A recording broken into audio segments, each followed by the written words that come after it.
this talk is very simple, and I hope I can show to you more or less what I've been doing lately in terms of English language teaching in Brazil, and I'm going to try to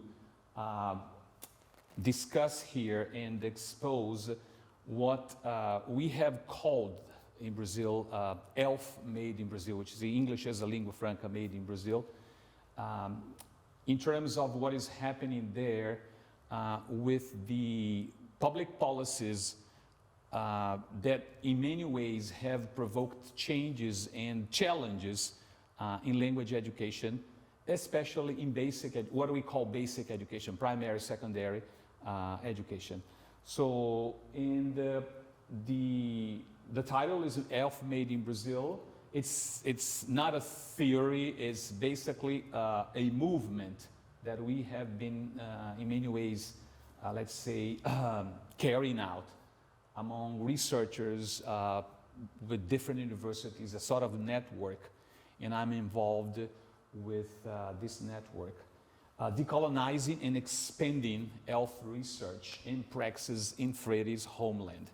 I'm sure that Milene has been talking and the importance, and of course I'm sure you know the importance that Paulo Freire has to the world and to us in terms of education.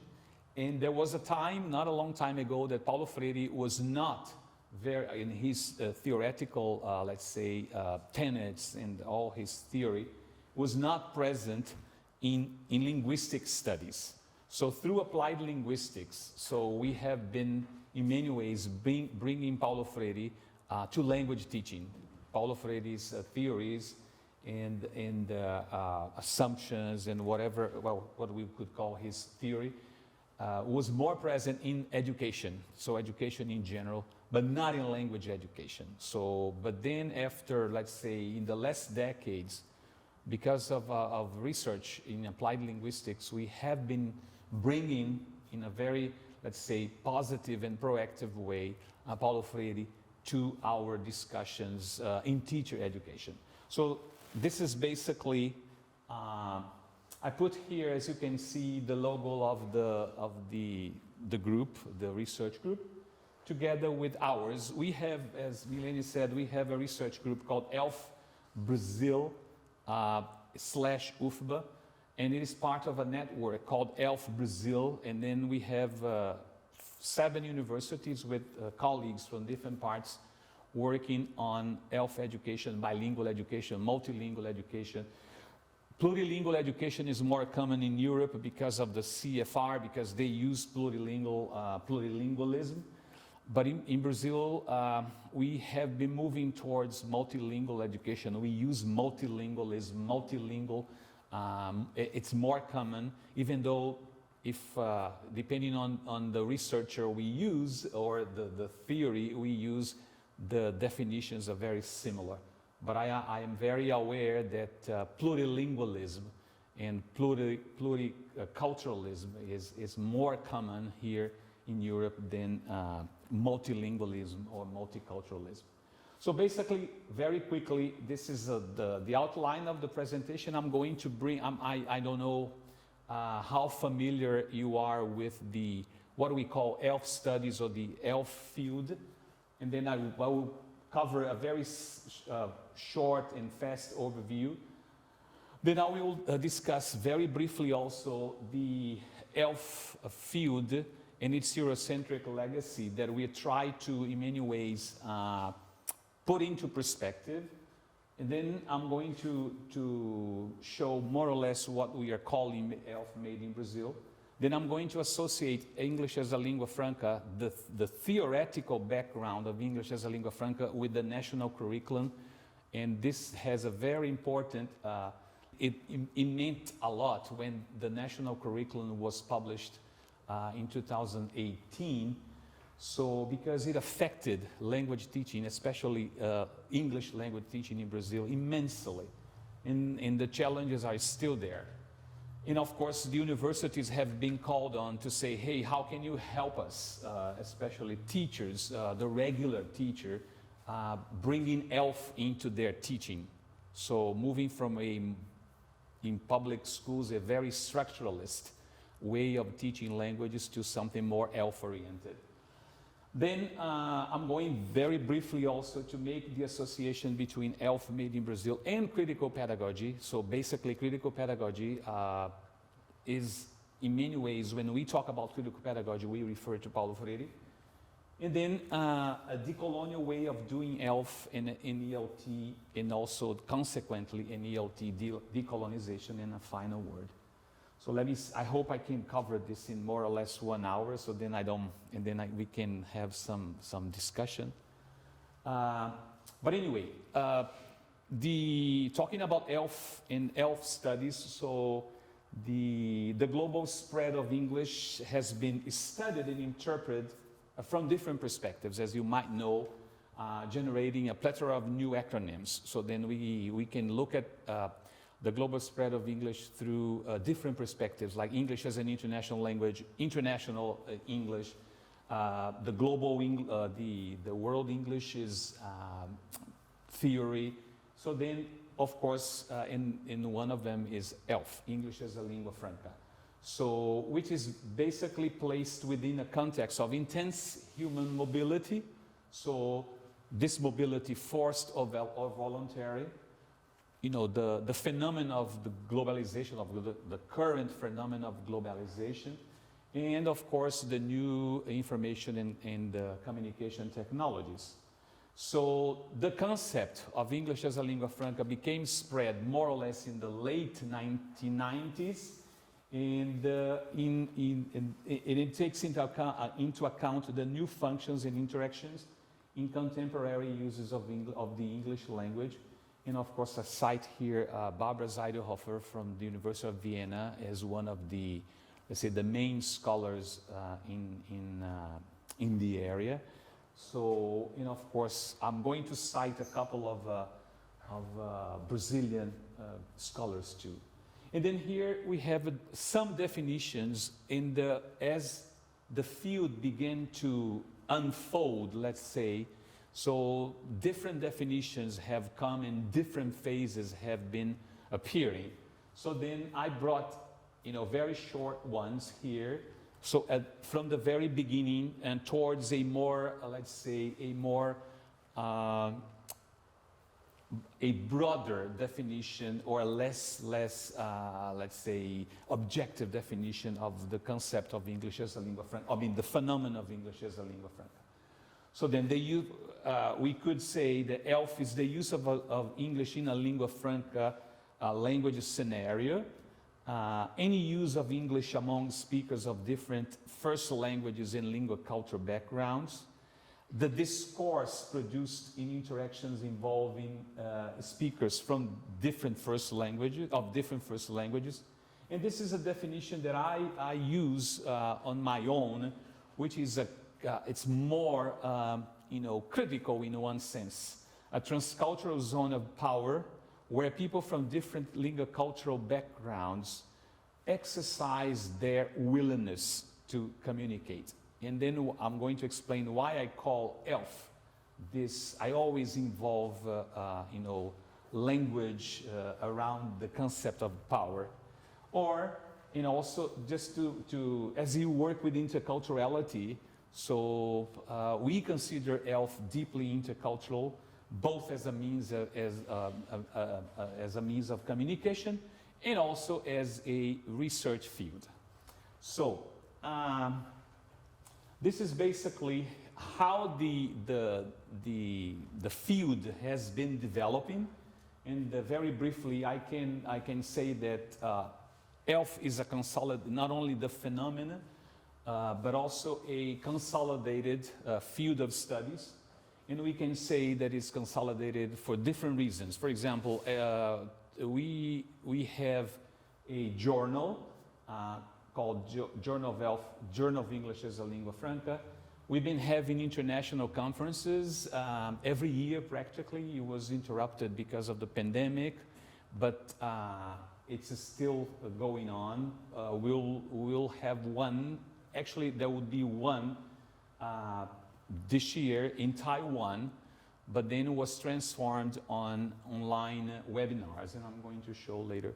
But so far up to the pandemic, we had 11. And also, there is a series of books called DELF, and it's called Developments in English as a Lingua Franca. So these initiatives have consolidated the field. So we can say that ELF becomes a key concept in ELT research in many contexts. So here in Germany, we have a very active colleague called Kurt Kohn, and he's been working a lot with the ELF concept, especially when it comes to pedagogical implications, which is something that, for example, we in Latin America, we concentrate a lot on pedagogical implications of the concept of English as a lingua franca, and also colleagues from the south of Europe, especially Portugal, Spain, Greece, Turkey, and I'm going to mention this. So we call these voices of the south. Here I have the founding, let's say, papers of the field of English as a lingua franca. And these two names, I'm sure you might be familiar with them, Jennifer Jenkins and Barbara Zeidelhofer. Jennifer Jenkins, she's retired from the University of Southampton, but she's still very, very active in the field. And she started out in 2000 with an empirical studies of phonology and related concepts of intelligibility and accommodation in English international contexts. And she published a book called The Phonology of English as an International Language. At that time, she hadn't been using the term ELF, but basically they were very correlated. And Barbara Zeidelhofer from the University of Vienna, so she published a paper in 2001 in which she called for more empirical descriptions of ELF communication, and then marked the foundation of the voice corpus. I don't know if you're familiar with that, but then she has a project, she leads a project called Vienna-Oxford International Corpus of English. That's how, especially related to phase one, when they tried to, collect as much information in terms of ELF occurrences, especially from different parts of the world. And today they have been, let's say, updating the corpus. So in the project has been very consolidated. So this is how things started in the field.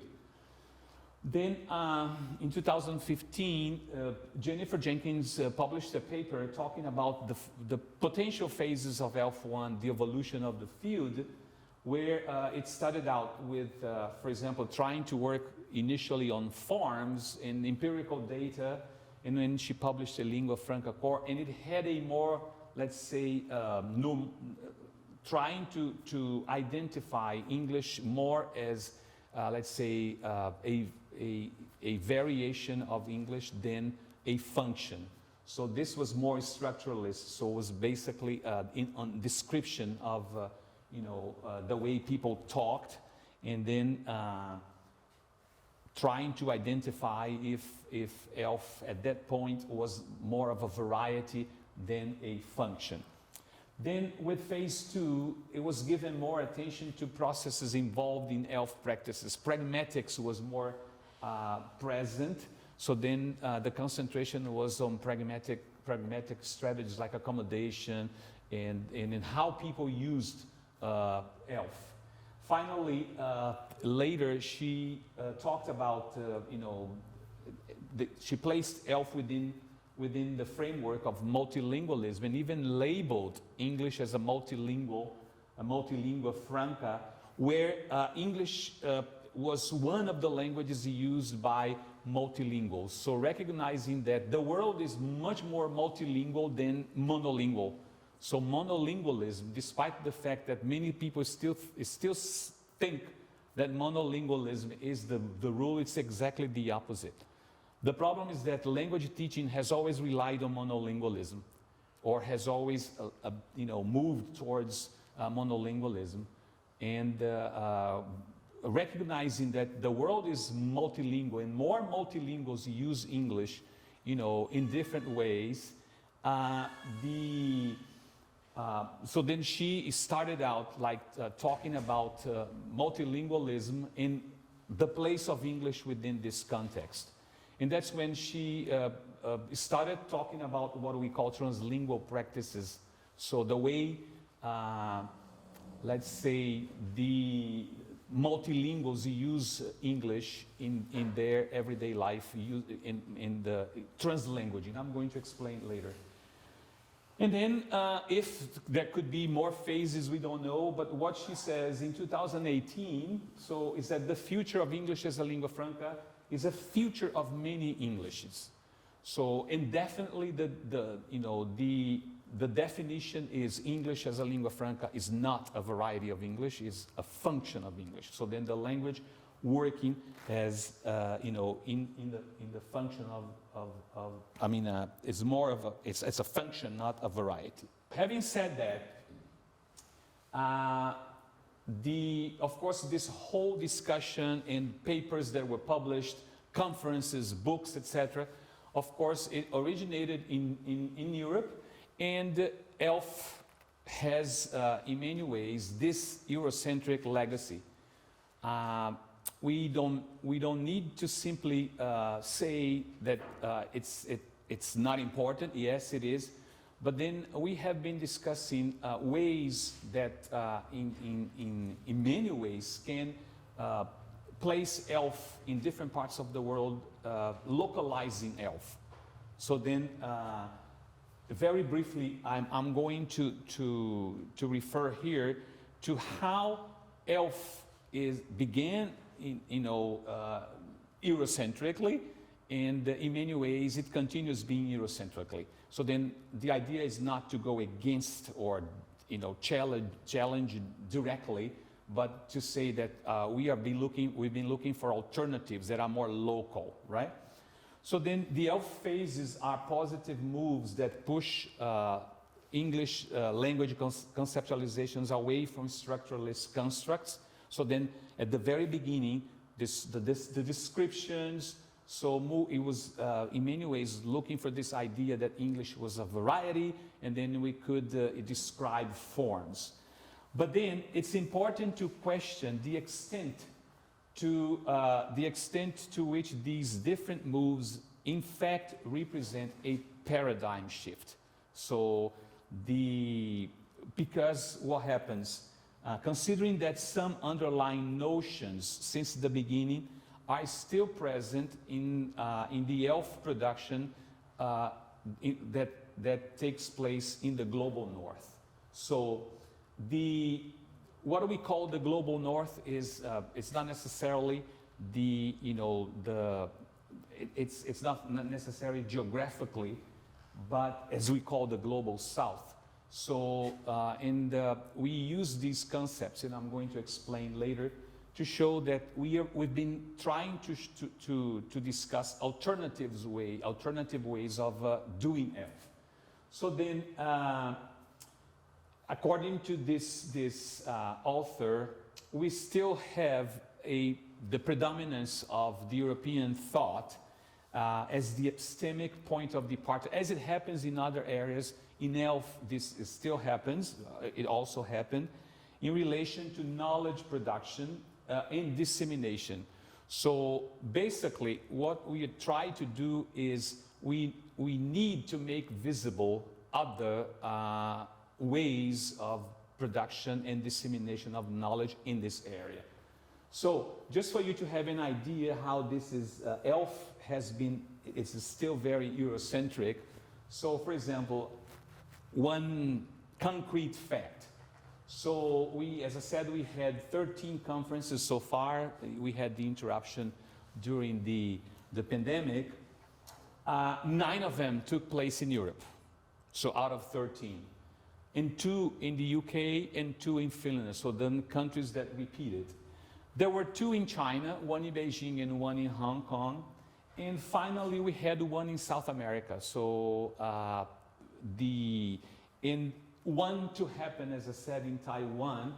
but then it was made into a webinar because of, I think they're still having problems after these latest moves with China, and then I think the pandemic also, so they decided to transform the conference into a webinar. But just for you to have an idea, for this webinar, there are 5 keynote speakers, 4 from Europe and 1 from Canada. No one from Taiwan, no one from China, no one from anywhere. So there are 4 colloquium chairs, all of them are from Europe. The most published materials come from Europe. Most centers of reference are located in Europe. And then there is this little difference between North Europe and South Europe. So then there is still a very Eurocentric control of the ELF production. So behind all this lies what Walter Mignolo, who's a Latin America scholar, has called the colonial matrix of power. In the several Latin American scholars have been working on a term called coloniality. And we have been establishing this dialogue between the concept of coloniality and language teaching in ELT.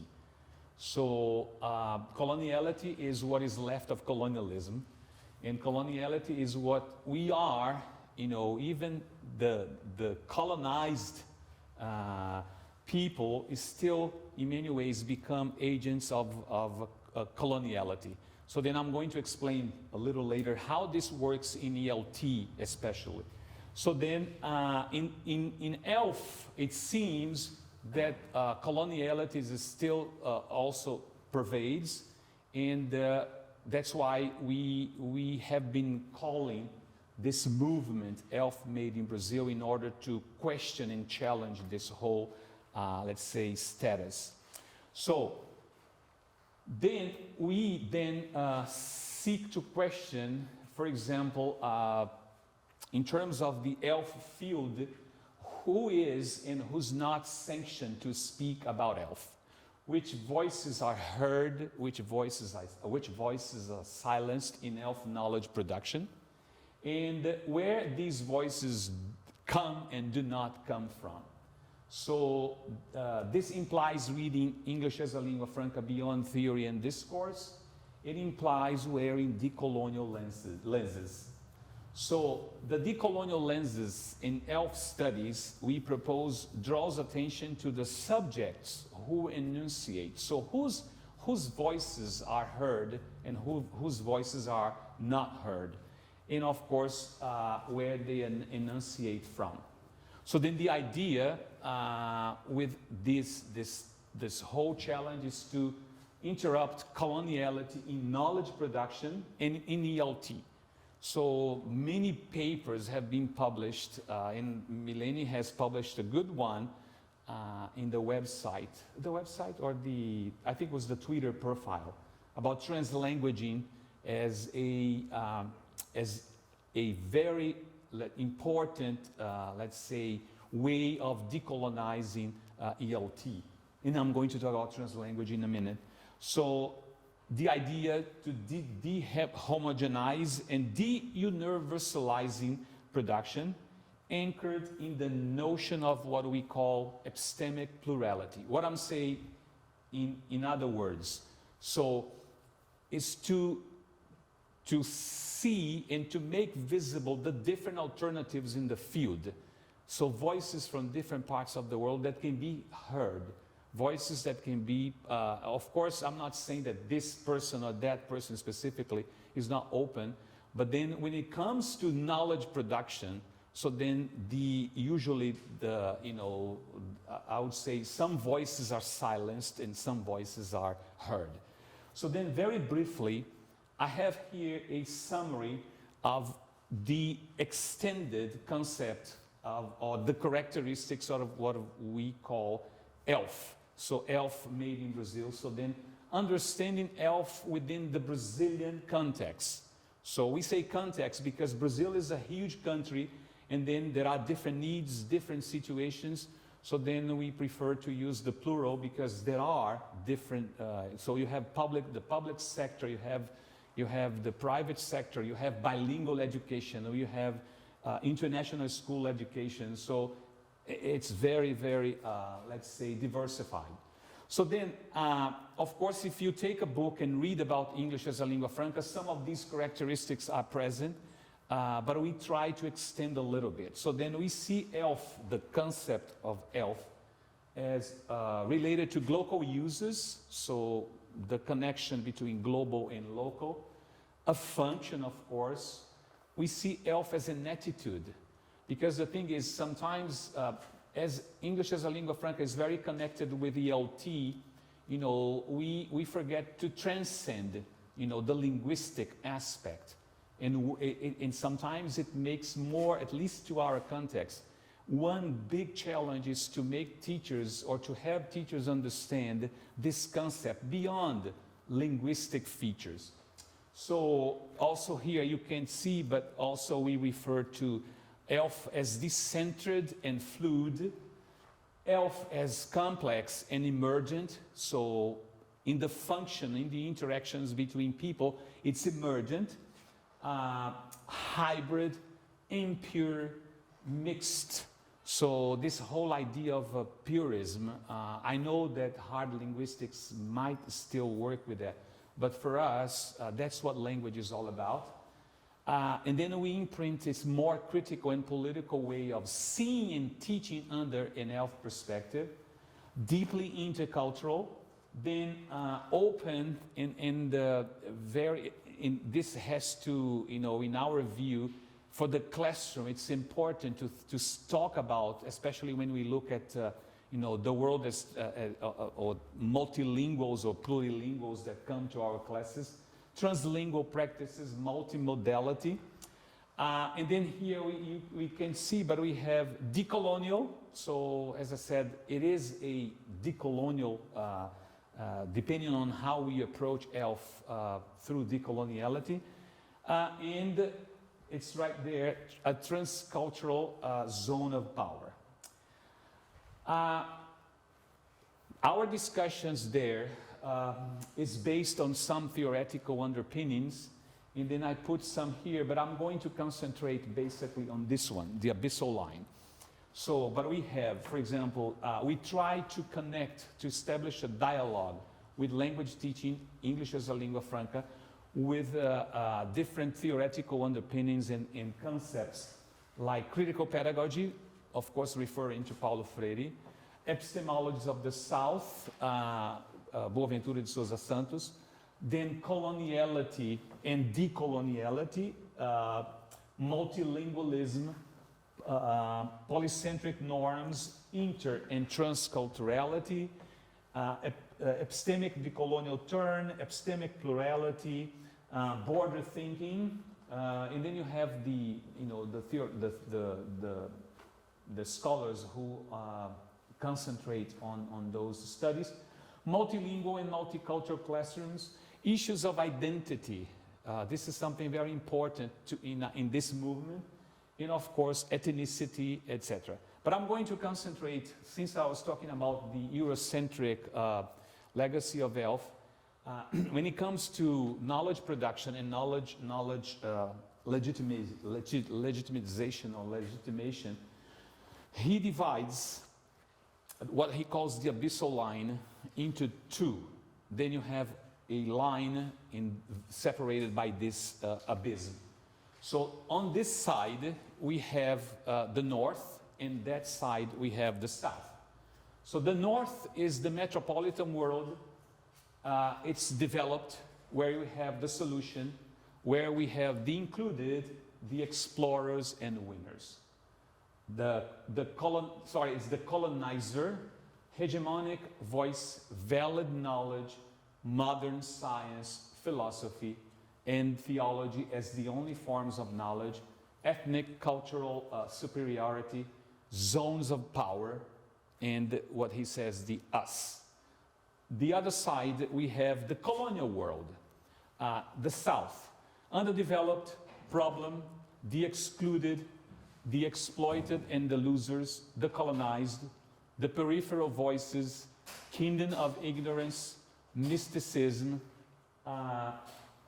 religiosity, indigenous and peasant wisdom, common sense, ethnic cultural inferiority, and what I highlighted, zones of silence. So then if we make and also the them, so us and them.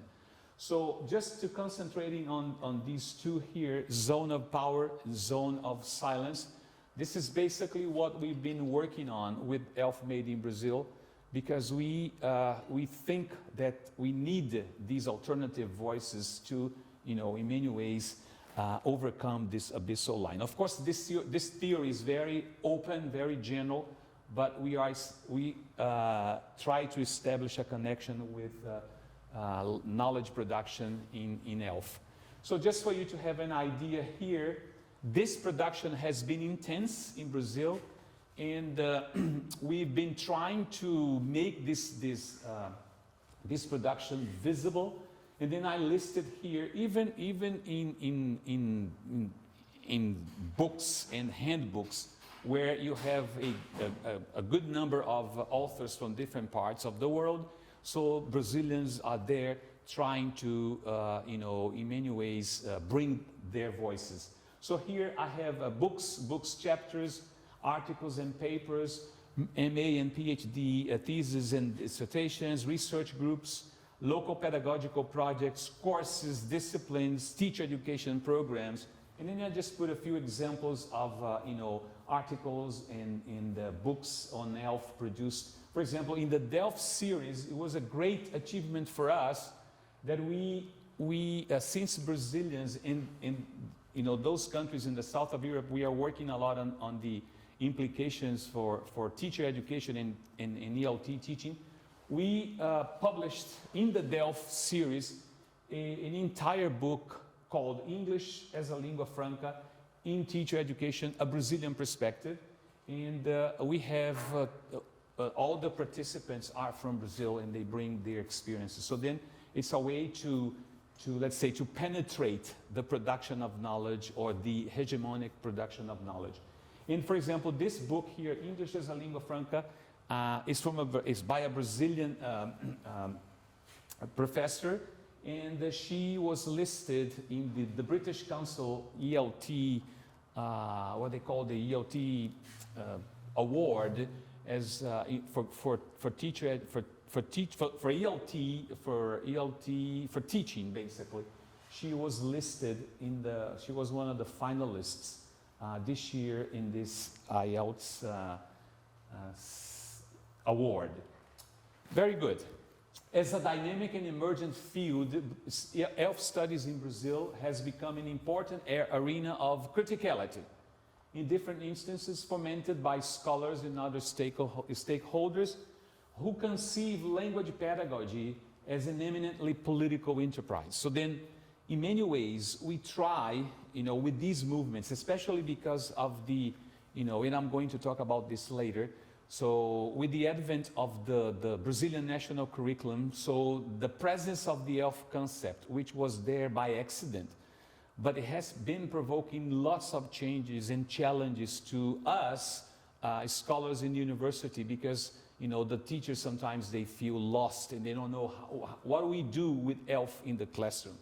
So then, but we try to let's say to have teachers understand that teaching language is a political enterprise and has to be looked at critically.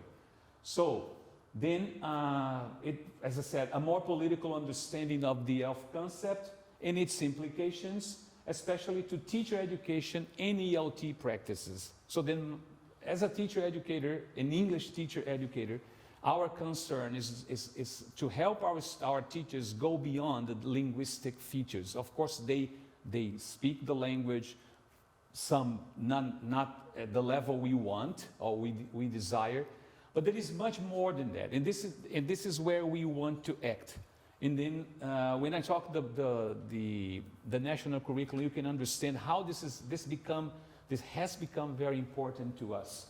So then, ELF Made in Brazil brings criticality and locality to the center of the debate. as it calls for an epistemic disobedience and delinking in relation to Western-centered, or the traditional Western-centered, let's say, Western-centered views, right? So, I remember being asked by some people if ELF made in Brazil could be part of the phases of ELF, and I don't have an answer for that, because we go in a more or less different. Of course, we recognize and we respect what has come before, but the idea is to localize ELF and see what changes and what benefits we can bring to ELT in Brazil according to our needs and our context. So then, that's why in many ways, the Brazilian scientific production in the area is always in dialogue with fields like critical pedagogy, intercultural education, decolonial studies, transnational multiliteracies, etc. So then, as I said at the beginning, we try to talk about ELF from a very broad perspective, trying to establish dialogues with areas that not necessarily were so close to us, especially in ELT. So then, and this movement has been creating very interesting results, has been generating very interesting results. And then and then at the very end, there, when we talk to the teacher, when we work on teacher education, we can see that they feel less pressured by what they are supposed to do in the classroom. So then, in educational contexts, we've been implementing ideas like post-normative attitude, focus on institutionalized grammatical rules to the encouragement of negotiation among different grammars. And this is basically the idea that we try to go beyond, just, as I said, linguistic features, right? So then, in ELT, these premises that we draw from these areas, so they are surely to orient teacher education, classroom practices, materials used in production, assessment systems, and among others. Assessment is a problem. In many situations, for example, we still evaluate students having the native speaker as the model. But then when it comes with ELF, the native speaker model is irrelevant. And many people say, no, this is it's not like this, because if this person is going to look for a job, if he or she does not,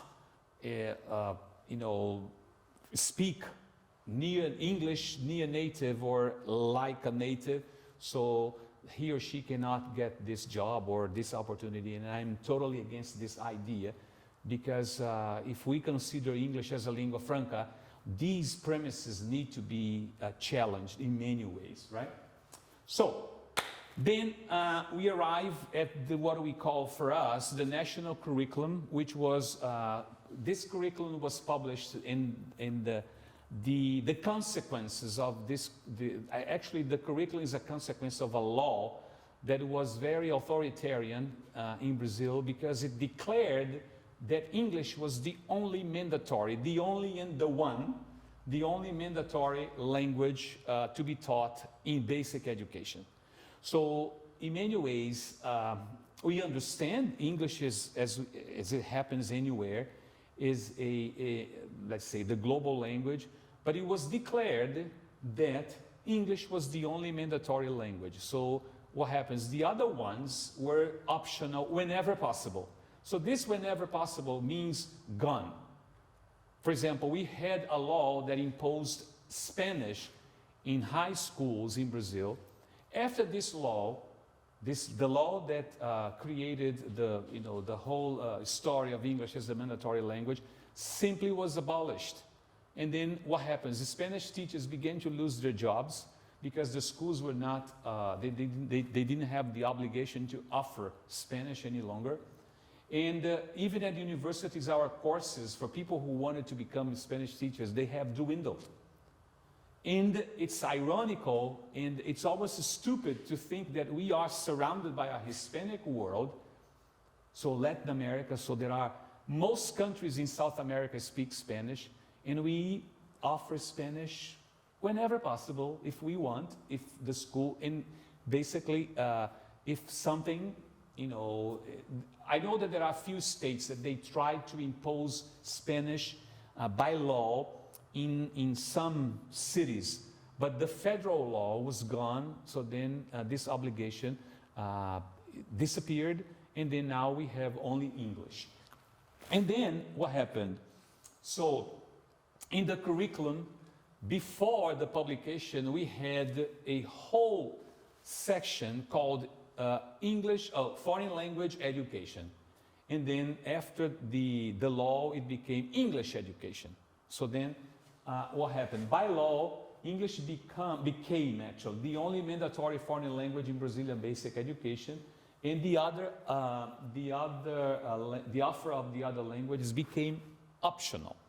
In a country that is multilingual, Brazil still has, we had more than 1,000 languages. Brazil still has almost 200 languages spoken in the country, but the monolingual mentality is still very strong. We don't speak only Portuguese, we speak 185 languages. Of course, Portuguese is the main language, but Brazil is not a monolingual country at all, right? But then what happens with the publication of the national core, there was the prevalence of two hegemonies. Portuguese is a mother tongue and English is a foreign language. So then again, when we think of an ELF perspective, so you follow more or less the idea of monolingualism. So, and of course, why they chose English? Because it's the language of globalization. It will lead to professional success, modernization, opens doors to a brighter future. It increases possibilities of interaction and global mobility, blah, blah, blah, right? So the curriculum has 5 organizing axes, and there is one good point there that will favor English as a lingua franca. So then we have orality, so speaking, reading, writing, linguistic knowledge, which is basically the linguistic features, and one whole section called intercultural dimension. So that's basically where ELF can, in many ways, dialogue with. So the intercultural dimension. And then, all of a sudden, there were 3 versions for the national curriculum. The first 2 versions was English as a foreign language. And then the last one, when the law was passed, that simply put English as the only mandatory language, there comes the ELF concept, and then, as we say, parachuted in the document. So, and this caused, several problems. It was an advance in many ways, but then it didn't connect with the rest of the document, and I'm going to show it to you. So then, the BNCC, that as we call in Brazil, adopts the ELF concept, creating several political and pedagogical implications. So then, that's what they said. This is taken from the document that says, the treatment given to the component, so English, prioritizes the social and political function of English, thus considering its status of lingua franca. Then we have, the theory is very interesting, so they draw on English as a lingua franca, but the practice is a little different and causes some problems. So, for example, this was taken basically, and I'm going to read just one, the theory. Why they use English as a lingua franca? To expand students' linguistic, multisemiotic, and cultural repertoires, enabling the development of greater awareness and critical reflection about the functions and uses of English today. This is beautiful, isn't it? So it's basically what we expect from a more political and critical way of considering the English language in today's globalized world. But then, in practice, things don't connect because they talk about English as a lingua franca, and then what happens? They depict an epistemological conflict, or what I call a paradox, that emerges from a standardized top-down curriculum framed by a more fluid notion of language. And I'm going to show you just an example. So the conflict, and then we ask this question: how can a document embrace a creative, as I said there, hybrid and local uses of English in its lingua franca status if it organizes themes, objects of knowledge, and skills linearly and hierarchically with examples of fixed and stable linguistic contents? And this is an example just to show you, for you to have an idea. So the theory is English as a lingua franca, but right there, you know, in the let's say the practical part that should not exist, you know, to start, they list, for example, they have an nexus of linguistic knowledge, and then the document shows, for example, things that are paradoxically, you know, simply they don't connect. When we think of ELF, for example, here is 8th grade. So in our what we call the first phase of secondary school, we have from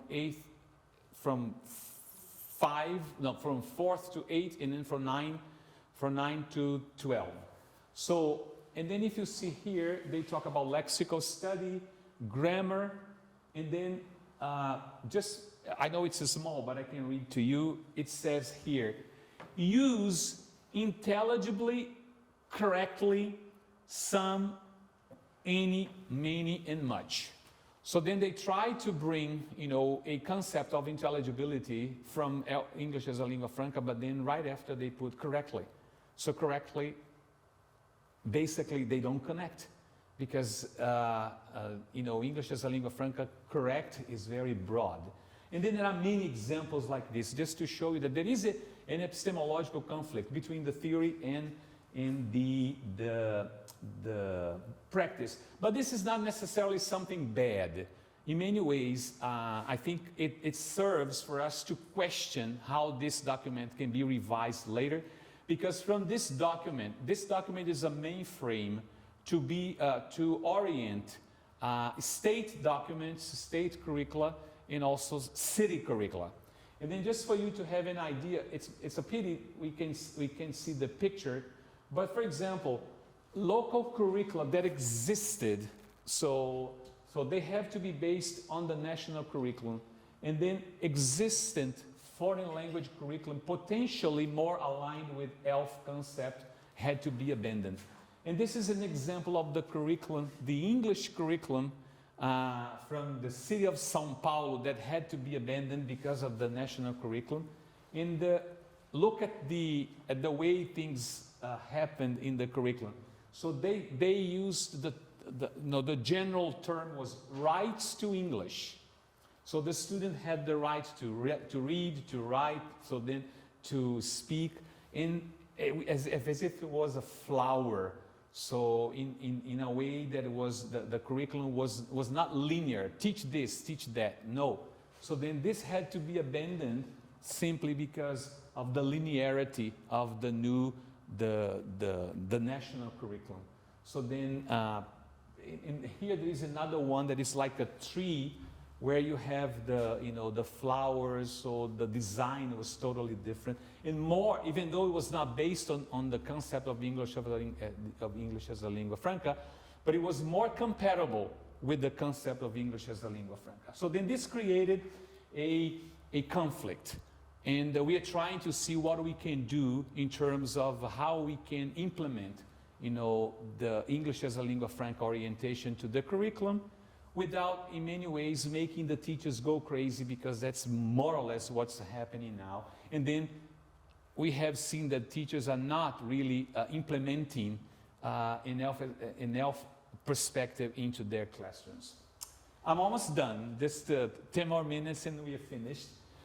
The ELF made in Brazil, as I said, also is we try to connect with critical pedagogy. Critical pedagogy is basically, the whole movement of critical pedagogy is Latin America, and the big name all over the world is Paulo Freire. So then I'm sure that here in Germany and in different places, we have Paulo Freire chairs. And I was telling Milene that my PhD research was I tried to make this connection, and as I said at the beginning, Paulo Freire was not so used in language education, basically in education in general. So then the ELF Made in Brazil scholars advocate the alignment of ELF with critical pedagogy, with, of course, references to Paulo Freire's work. And then some assumptions from there. Pedagogy, more than linguistics, is to be at the heart of our local ELF research. So how can we make, ELF pedagogy more critical, more political, based on Freire's ideas? So critical pedagogy is important concepts like the rejection of banking education. Banking education is a term created by Freire where he criticizes the idea of the teacher being, the authority, and then I'm going to use a bad term, but that's what he says, vomiting knowledge, and people simply, eating without digesting. So, and then he calls banking education because students sit there passively, just eating without digesting the knowledge. So, oops. And of course, in English language teaching, this has to do more or less, for example, with the topics the teacher works in the classroom. Sometimes, as probably you might know, as students of English or as teachers of English, so the books in general, so they try to avoid topics that can cause some type of tension, topics that are more critical, because, they transform most English collections all over the world. The idea is to transform, those contents into as part of what I call a pedagogical Disneyland, where everything is beautiful, everything is nice, people travel, people don't have problems. So the countries you always show the good side of the countries. So, for example, if you study English, Lady Di never dies. So she's always there. The royal family is perfect. So all these things that are basically superficial in it's part of this pedagogical Disneyland, right? So then conscientization, action and reflection, dialogue, problem posing, teaching for social justice, among others, can surely be enacted let's see, in the ELF classroom as a component of a holistic critical education. So then as scholars in Brazil, we try to bring ELF into the ELT classroom, and depart from ELF in order to make this environment, in many ways, a more holistic critical education. So the ELF classroom can be turned into a space in which these Freirean concepts, are to naturally to be activated in order to naturally relate ELT to the real world. That's what I said. If you take a look at books, English books especially, but German books, French books, so the world they bring to class, many people don't feel represented. So even those beautiful books that they have all kinds of things to do, for example, it doesn't make sense in Brazil to be teaching a whole lesson, as we have seen, on skiing in Colorado. So then the teacher needs to be autonomous and critical to say, this lesson doesn't matter. I mean, it has nothing to do with my context. Let's do something different, something that really, or families where you have just the regular, let's say, traditional heterosexual family. So books in Brazil, for example, that are made for public schools they've been advancing in these issues. They have been more critical and more political because of our work. For example, for an author in any publishing house to submit a book, a series, to be bought and analyzed by the federal government, so there is one document of at least 100 pages with all the requirements, things that should not be and should be in the text. For example, if we find stereotypical situations, we just cut across. If all different families are not represented, we cut across. So then we try to produce materials that really bring the real world into the classroom, not this, pedagogical Disneyland. So this is a movement that we have been trying to consolidate. So challenging the EFL bubble. So the EFL is English as a foreign language. As I said, the pedagogical Disneyland.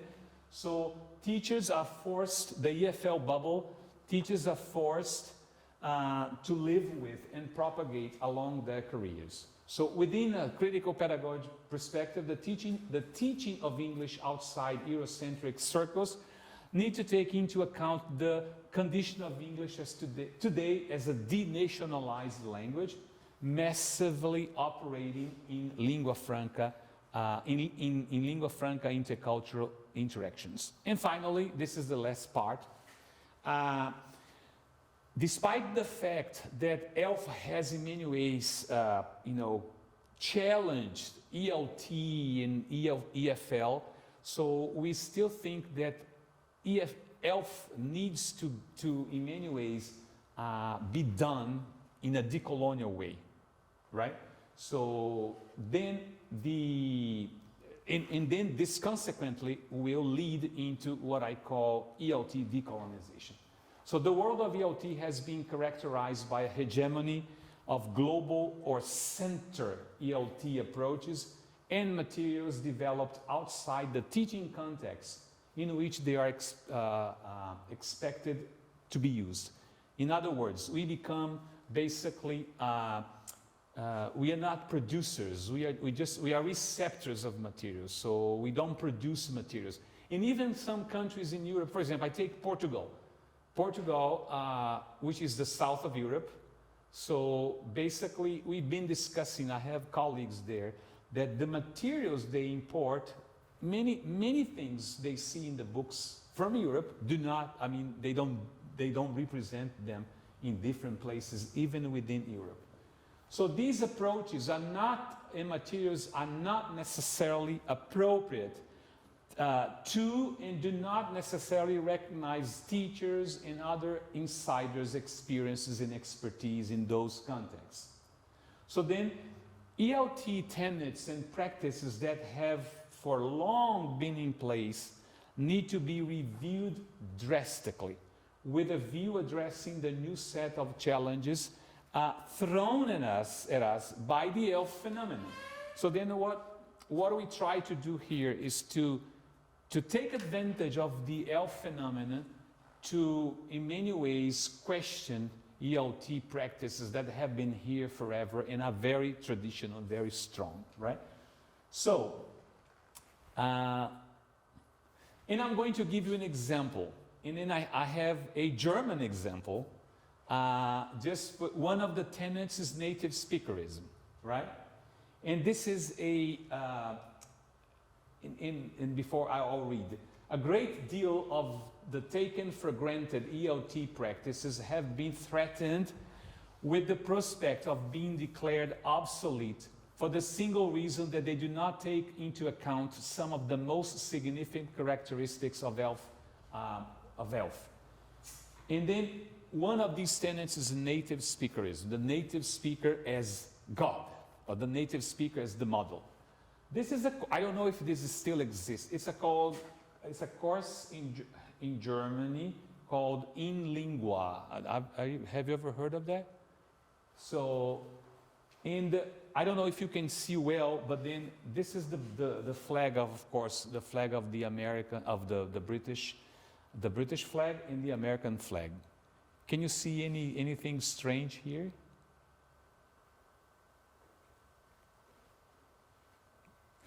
It is, of course, because but it brings the colors of Germany. So it's black and white and yellow.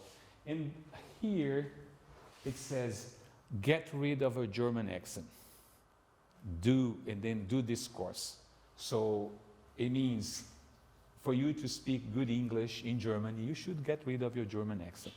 So I don't know if it's still, but I took this a long time ago, maybe 10 years ago.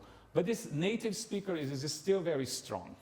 And then when we talk about identity, the ELF movement has brought this to the center.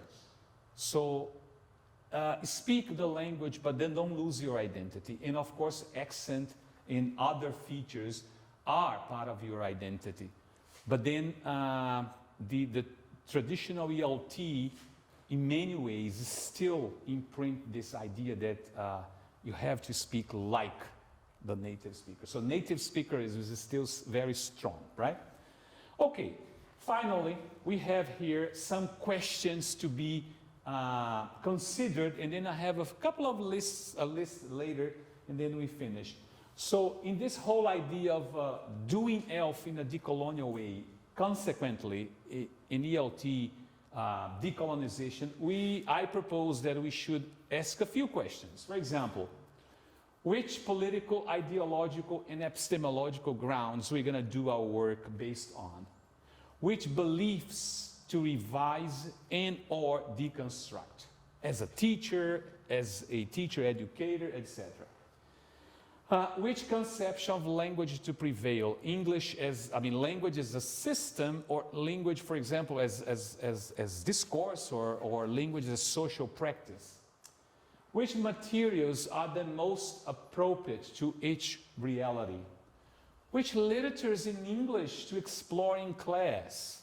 We are talking about this whole idea that is totally old-fashioned departments, at least in my opinion, in Anglo-American literature. So we eliminated this in our university. We have basically literatures English literatures, in the sense of literatures in the English language. It means could be any literature. Of course, we respect the traditional ones, but this whole idea of having just the hegemonic ones, we should question. Which issues, cultures, accents, worlds make visible in class through materials? So which topics my students which topics are basically irrelevant to my students? So which practices and models to be questioned or expanded? Which curricular updates should be done? Which revisions, new versions? Which assessment systems to adopt, to create, to dump? Which dialogues to establish with our peers? So this whole idea that how do we, especially teacher educators, so we work in departments, sometimes even in small departments, and we don't know what our peers do in terms of research, in terms of interest. So then I was telling Milene, we become islands, isolated in our own caskets, you see? So, which pluralities to assume, which another pair of lenses to put on, and finally, which premises, postures, and mentalities to decolonize as a teacher, as a teacher educator, as a researcher, etc., etc. And finally, for just trying to summarize, so considering the decolonial way of doing ELF and ELT decolonization, we should at least think about these things. I don't like the idea of prescribing anything, but at least think about it. Let's think about it. So recognize our praxis, teacher educators, teachers, our praxis as political. Everything we do in life is political. So then our classrooms, I'm not talking about this politics that we don't like, but then whatever we do as teachers is political. Articulate ELF to the critical and political nature of language. power relations, and the connection between subject, identity, culture, and also translanguaging. So translanguaging refers to all the potential that multilinguals bring to class. So instead of saying, as we had in Brazil, no Portuguese, you enter a class and then the student tries to mix English with Portuguese to communicate. The teacher says, no, incorrect. Don't say that. No Portuguese. So translanguaging, and then we have we already have what we call pedagogical translanguaging, can be a very interesting way of decolonizing ELT. Confront the logic of coloniality by unlearning the learned. So let's try to unlearn what we have learned, and challenging the epistemic structures of coloniality, more or less what I said before. In terms of interculturality, which is very important for the ELF concept, and then this is my view, we should articulate ELF to the notion of interculturality as the symmetric and horizontal relationships between two or more cultures with the objective of mutually enriching one another and contributing to greater human plenitude. Interculturality, at least try to think of this horizontal connection and movement, right? Think and act locally, submit ourselves and our students to other world views, not only our world views, right? Reflect on the interests we are serving, as I said before. Teachers many times, so they think that for them to become competent teachers, they have to serve, let's say, the behaviors, the values of the country, the language comes from. There was a time in ELT that teachers were called ambassadors of the American culture. This happened in Brazil a lot. So people thought, oh, I'm ambassador of... So the person had even lived or gone to the United States, but then for this assimilation, this idea that for you to become a competent teacher, you need to incorporate values that are not necessarily, interesting to you. Decenter knowledge production and validation, emphasize affection, relations, subjectivities, identities. Again, I talk again and again about identity. Cherish community, plurality, and collaboration. Attempt to think and live, and this is something that we use in decolonial studies. Live teaching, learning, and teacher education otherwise. Meaning, so let's see how, how we can really work on how we can meaningfully teach teach and work on teacher education in the context in ways that make sense to us. Not basically, let's say, I don't want what comes from outside or what comes from abroad, but then it's always important to filter, what comes from other contexts to say, hey, this is interesting. Oh, we can adapt here and use here. But basically, the importance of being producers, not only reproducers. You see, that's the idea. And finally, reflect and act upon the types of knowledge we privilege in our teaching practices. It means, again, if we privilege some knowledge, let's see if this knowledge really, it's not being treated as hegemonic, being treated as universal, because we need to de-universalize knowledge. That's the idea, okay? And a final word. This is taken from a chapter in a collection in World Englishes that Professor Thelma Jimenez and I wrote.